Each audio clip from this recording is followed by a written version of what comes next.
be perfectly honest, I still don't know what the criteria in this case is. We're arguing for a concrete value, which is life. There is still no reconciliation between nihilism and between the trade-off between transcendent and willful values. They haven't really responded to the argumentation which I'm making in criteria at length in the 2NC when I'm arguing that these are contradictory. Off the top of observation 2, her first three responses are that you need to stress values and that nihilism is a loss of transcendent values.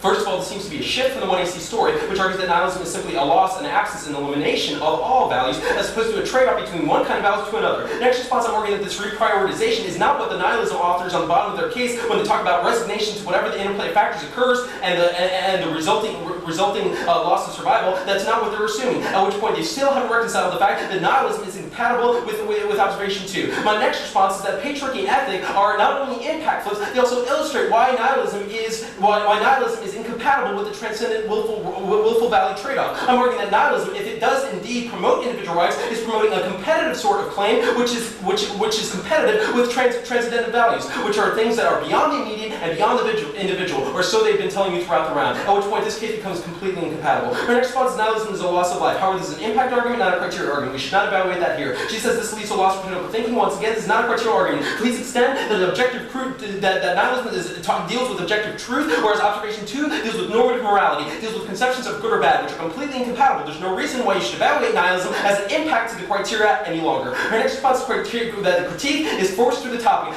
That critique is forced through the topic. However, I'm talking about the critique that the authors of our evidence provide, i.e. the discussion in the greater society about why the consumer mindset is bad and why advertising should be blamed. I'm arguing that this is the type of sort of critique that proves that we have re-examination in present society, that proves that we are not pervaded with this nihilistic, ambiguous conception that they're promoting in contention 2. Finally, she argues that there's no reason why we show that life is better and we don't deny their mechanism. It seems to me I'm giving you 4 reasons all throughout the round as to why you should prefer life. The first reason that both teams agree that life is important. They're implicitly valuing life when they argue that tech leads to the loss of life and nihilism leads to the loss of life. The second reason is because the loss of values is reversible, whereas life is not. It certainly is the cradle for any sort of examination or critique which they are saying is important. Without life, you can't have this examination. My next response is that this is the only clear criteria in the round. I'm showing, I think, pretty conclusively that these are irreconcilable differences between the contention 2 and observation 2, at which point life is the only concrete value that you can use as a decision maker when the debaters walk out of the room. The final reason is because the thesis of case, which values self-empowerment and things like a lack of helplessness and an ability to do something about the problem, which is the antithesis of nihilism, would seem to indicate that life is important. That loss of life, which is the ultimate helplessness, should be rejected. At which point I think this is sufficient reason for life as a criteria. Contention 1, please.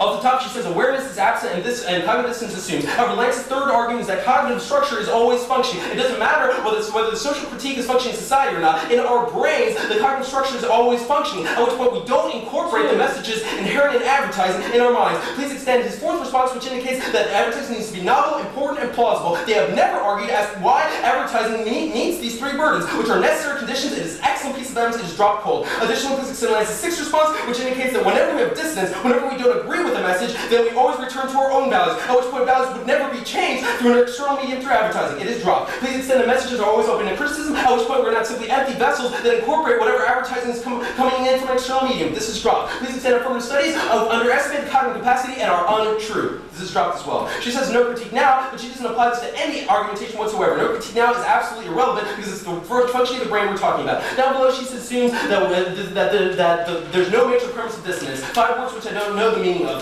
We're arguing that the major premise of the case is the link between advertising and changing people's attitudes. We are arguing consistently that no such valid change occurs. Please extend affirmative studies are flawed, and originally from the original number 1 and C, the content analysis is insufficient, which means every card that has come out of their mouth is wrong. At which point you vote for the negative preponderance of evidence. Finally, she says other institutions are not checking, but this is a new argument. Finally, she says that as a response, it doesn't deny case. However, this is a clear link takeout. When she's dropping card after card, it's pretty clear that there's no link to case. See subpoint, please. She argues that there's no reason why reversibility is not superior. Not only is this a new argument, it's also not true. There's no analysis. If it's irreversible, then you surely would prefer permanent condition. She says tech is important, however, it's not impacted. She says that case consumers never denied, but that's a cognitive dissonance, which argues advertising doesn't cause anything. It's completely inconsequential. She says doesn't take on distorted mirror. However, I'm arguing that the value statements is an equal value manipulation. Please extend that card. Also, please extend critiques to mask underlying problems. I'm leaving this as an independent flip at 2NC, an independent voter. The round is over. There's no response. Contention 2, please. down below. She says nihilism will occur.